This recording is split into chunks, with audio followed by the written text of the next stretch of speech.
This year marks the 60th anniversary of bilateral relations between Korea and Israel. And coinciding with the anniversary, this year was the year that the Israel-Korea Free Trade Agreement went into effect. It was a deal which was reached in 2019 after 6 rounds of negotiations and expected to boost trade in various areas such as semiconductors, cars, cosmetics and more. For this week's Touch Base in Seoul, we have in the studio with us the Israeli ambassador to South Korea, Akiva Tor, to tell us more about the relationship between the two countries as well as his personal experiences in Korea. Ambassador, welcome to the show. Thank you very much.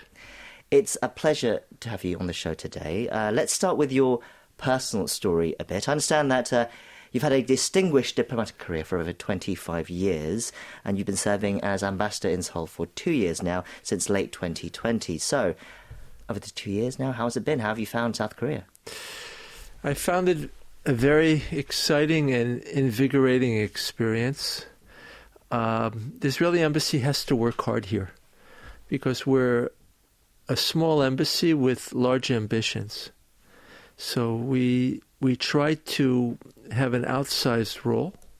And the reason we're doing that is because I believe there's huge potential in the Israel-Korea relationship. It's a relationship which needs to go further than where it is right now. So I think that's a nice phrase, small embassy but large ambitions. So it sounds like you've been very busy.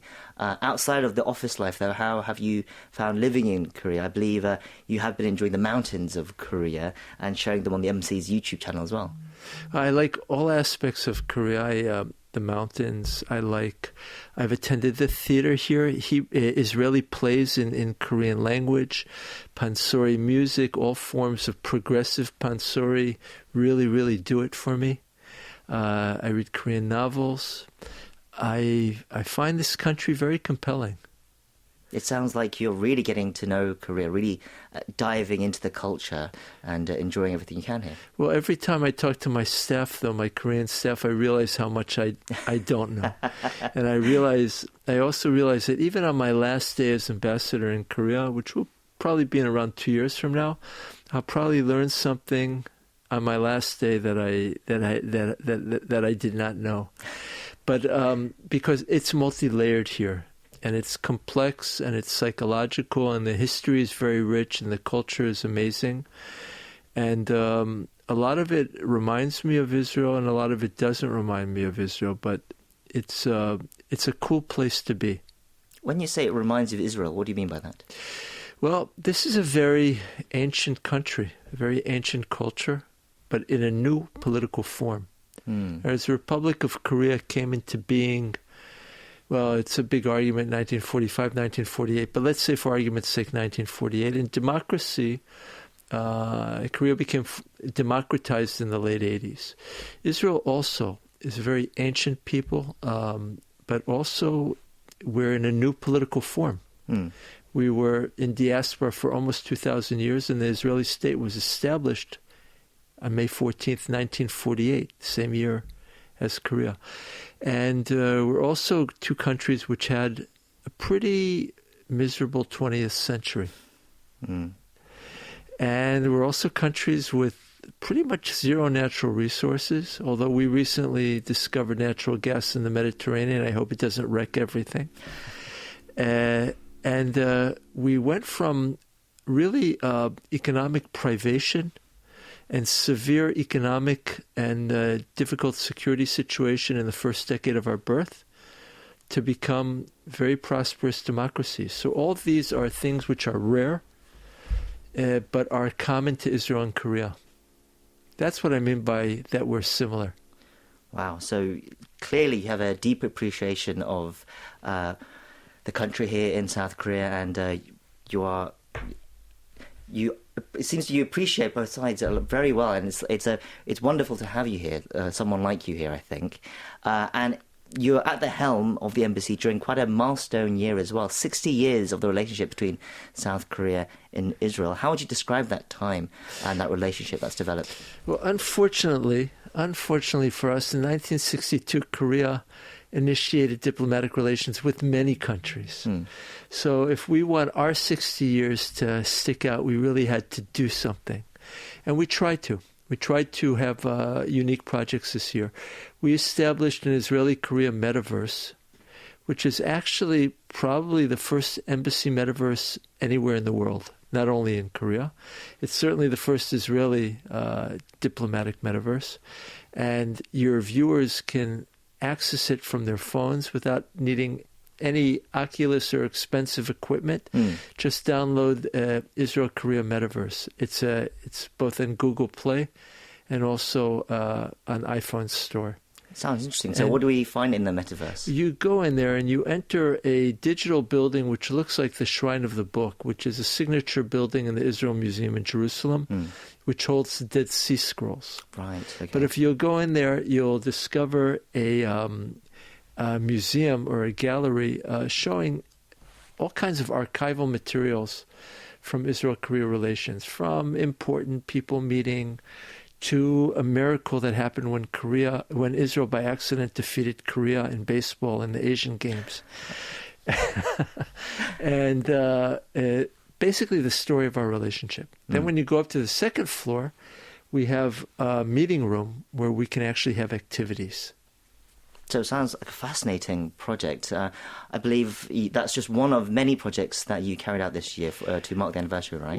Well, luckily, China was not really functioning in the last year. So we received from our foreign ministry the public diplomacy budget that was supposed to go to our missions in China. We had to spend the money somehow. So we were able to do a lot of things here in Korea, and we participated in Busan Rock Festival, and in Jarasum we were very heavily represented, and we did plays, and we had a very, very rich cultural program here in Korea this year. And I believe there was also a music video that you wanted to mention today between a collaboration between South Korean and Israeli artists. It's something I think which has never been done in the history of sound. It's called on YouTube. Just Google "Missing Here." That's the name of the song in Hebrew. And we have a wonderful pansori artist, Yulhee Kim, and a magnificent gamango player, Hayun Jung. They went to Israel for a couple of days, and they met with Esther Rada, who is an Ethiopian Israeli Jew who's also, she sings soul, with Daniel Zamir, who's a rock klezmer saxophonist. And we got these four people who are representing two cultures that never really made music together. They don't even really talk exactly in the same musical scales. They came together in this musical environment in industrial Tel Aviv, and they made something amazing, something really amazing. A true fusion between Korean ancient and new and Israeli old and new sounds, and I loved it. Well, let's take a brief listen. Once again, it's called Missing Here, and the Korean title as well is 그리움의 노래. Let's take a listen.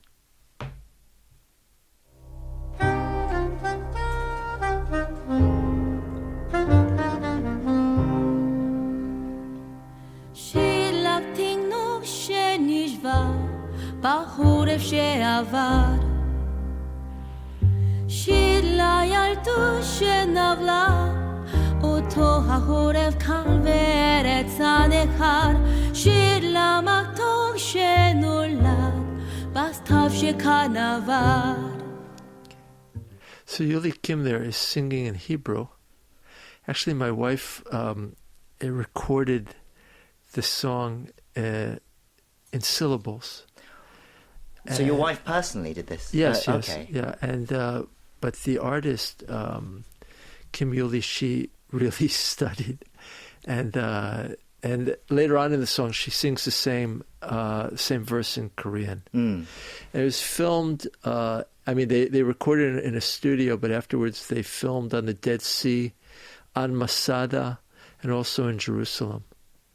I think it was something very special. Indeed, even just from that quick little bit that we heard, it is quite fascinating and a really interesting collaboration. Once again, it's called Missing Here. It's on the Israel in Korea YouTube page. Okay, let's briefly also talk about the free trade agreement that I mentioned at the beginning. It officially came into effect this month on December 1st. And I believe it's the first FTA that Israel has made with a country in Asia. So can you tell us more about that? Also, Korea is first in the Middle East. Right, okay. It's a miracle, kind of. So first on both sides? Yes, yeah.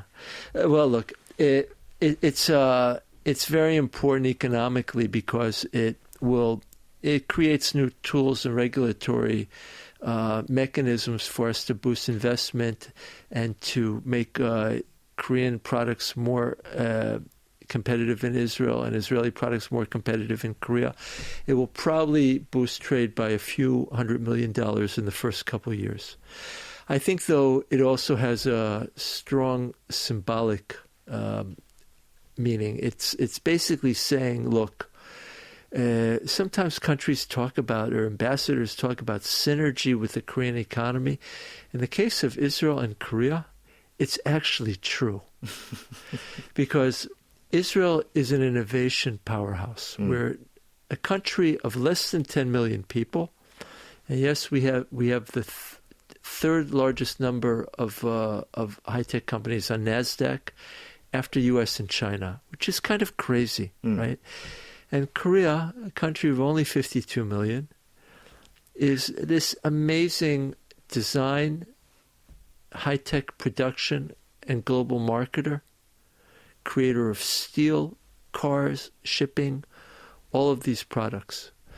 If we take the Israeli innovation and the Korean industrial genius, it takes us a far way.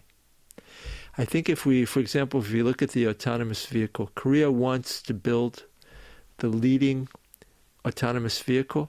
I think that Korea also wants to build the leading UAM, or urban air mobility vehicle. I think that this product will be, if it wants to be the leader in the world, then it'll be a combination of Korean production and design and engineering and Israeli disruptive code. These two things together will truly synergize. And I think that's what the FDA symbolizes, this promise, this possibility. Indeed. So there's a lot of exciting areas in the fourth industrial revolution, perhaps we can call it, where the two countries can really cooperate and collaborate. Is that where you see the relationship, that's the heart of the development over the next few years, do you think?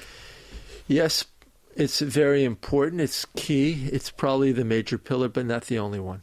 Okay, I think, look, we can't ignore the fact that we're two countries, two democracies with a very significant security dilemma. And I don't know, it's like kind of a joke by the creator of the universe, but Korea is looking at a missile threat with a strong nuclear dimension, and Israel is looking at a missile threat with a possible nuclear dimension from Iran. I think that requires two countries to look at each other and see what can we do to help defend our countries. The other level where I think that we need to, I think our relationships are good and friendly, but they're not intimate. And the strongest symbol of our lack of intimacy is that no Korean president has ever visited Israel in 60 years. And that's strange and anomalous. Two Israeli presidents, Shimon Peres and Reuven Rivlin, visited Korea. And I hope that we can rectify it. Well, it sounds like, Ambassador, you have lots of big plans and ambitions, but there's definitely room and area for the relationship to grow, it seems. And hopefully this FTA will be a foundation stone for that future development and cooperation. Finally, let's quickly finish with your personal plans. What are your plans for the coming year?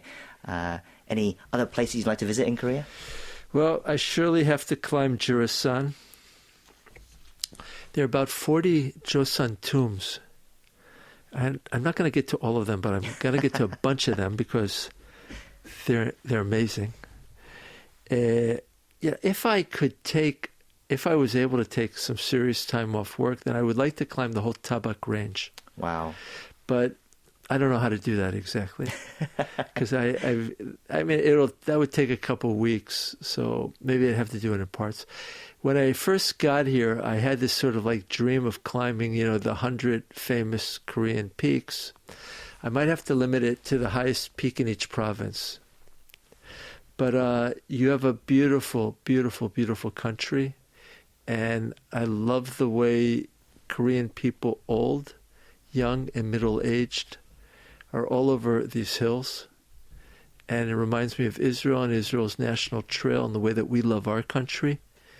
And in both cases, our countries are beautiful, but not the most beautiful, but they're ours. And I've got some more walking to do here. Sure. Well, Ambassador, it's been an absolute pleasure to have you on the show today. We've been speaking to Ambassador Akiva Tor for Touch Base in Seoul. Thank you once again for your time today. Please invite me again.